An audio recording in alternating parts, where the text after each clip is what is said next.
Et est-ce que dans ce contexte, vous considérez qu'une loi supplémentaire pour lutter contre l'antisémitisme est nécessaire? Oui.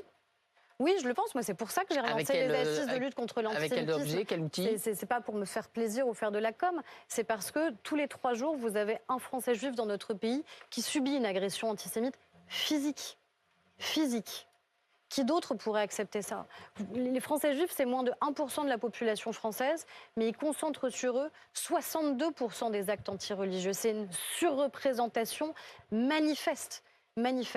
Donc ça pose 2 questions que moi j'ai posées à des gens qui sont spécialistes justement, qui est à la fois la question de l'éducation, parce qu'on voit bien qu'on est en train de perdre une génération aujourd'hui. Moi je pense qu'il n'y a pas de génération perdue, il y a des combats à mener. Et ces combats, il faut les mener aujourd'hui et maintenant, sinon oui, on aura un fossé qui va aller malheureusement croissant. Donc c'est l'éducation, la manière avec laquelle on enseigne à nos enfants dès le plus jeune âge sur ce qu'a été la Shoah, de manière à ce qu'on garde en mémoire et en tête notre histoire, mais surtout des principes et des valeurs, qu'on lutte aussi sur ce qui se passe dans l'enseignement supérieur. Justement, Aurore Berger. Et la question de la, pour répondre juste à la question de Ludovic Viggen, et la question de la sanction, c'est-à-dire qu'aujourd'hui, on voit que l'antisémitisme, il a évolué.